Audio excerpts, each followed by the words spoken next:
Haleluya.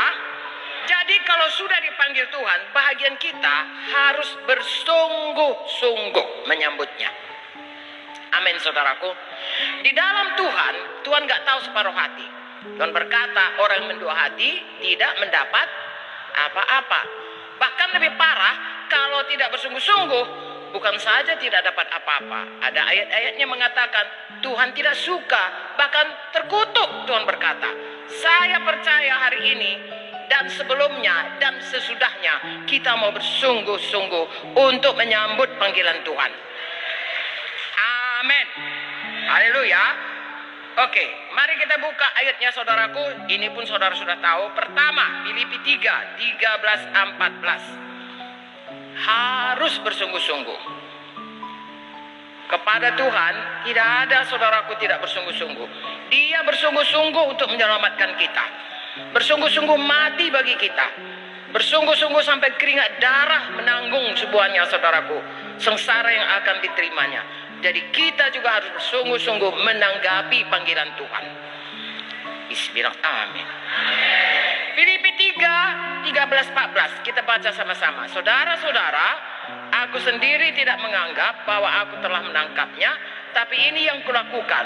Aku melupakan apa yang telah di belakangku, mengarahkan diri kepada apa yang di hadapanku, dan berlari-lari kepada tujuan untuk memperoleh hadiah, yaitu panggilan sorgawi dari Allah dalam Kristus Yesus. Bagaimana ini menanggapi panggilan? Sungguh-sungguh atau setengah hati? Lupakan semua yang di belakang. Amin.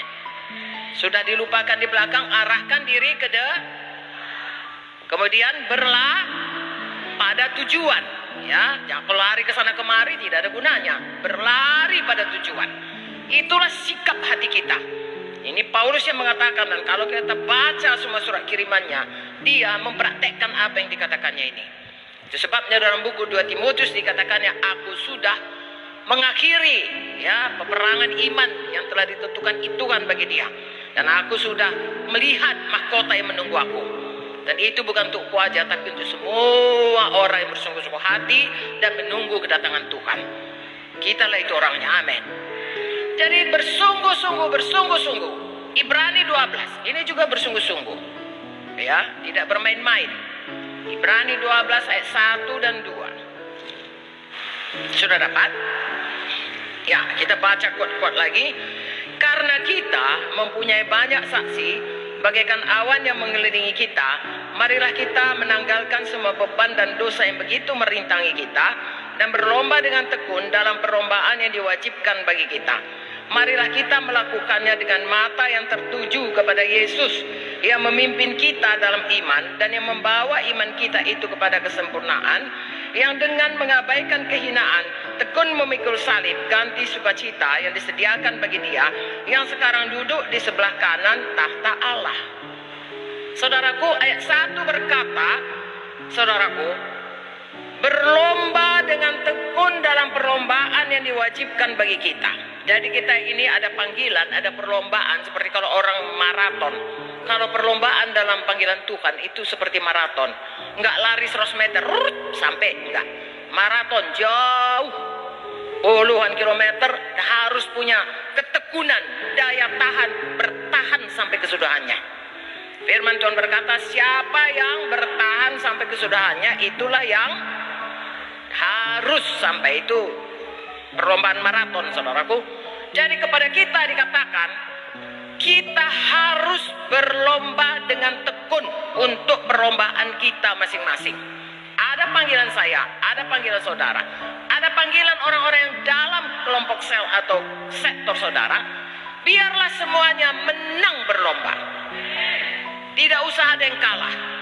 Perlombaan ini, saudaraku, tidak perlu berkompetisi, yang perlu semua sampai ke finish. Jadi, saya dan saudara ayat 2 berkata, mata selalu memandang kepada Yesus. Kalau kita, saudaraku, mau menang dalam perlombaan maraton, mata kita memandang kepada finish. Ya, visi kita, aku mesti sampai di garis finish. Ya, ada orang, saudaraku, sudah pun lama orang semuanya, dia mesti sampai garis finish, walaupun dia yang paling corot, ya, dia terus saja berlari. Dia tidak mau dialihkan. sampai ke garis finish.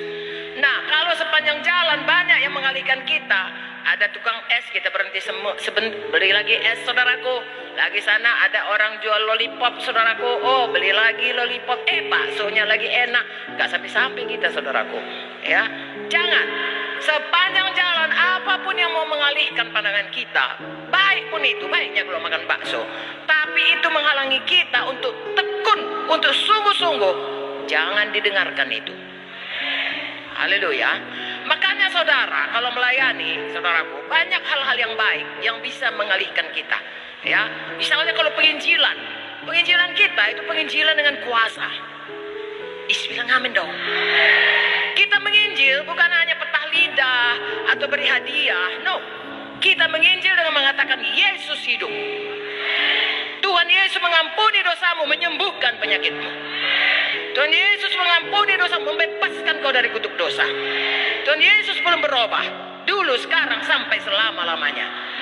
Lalu mereka itu mengalami kuasanya, bertemu dengan Yesus, masuk Yesus di hatinya, lalu dia selamat, betul-betul selamat. Dia selamat oleh kuasa supranatural.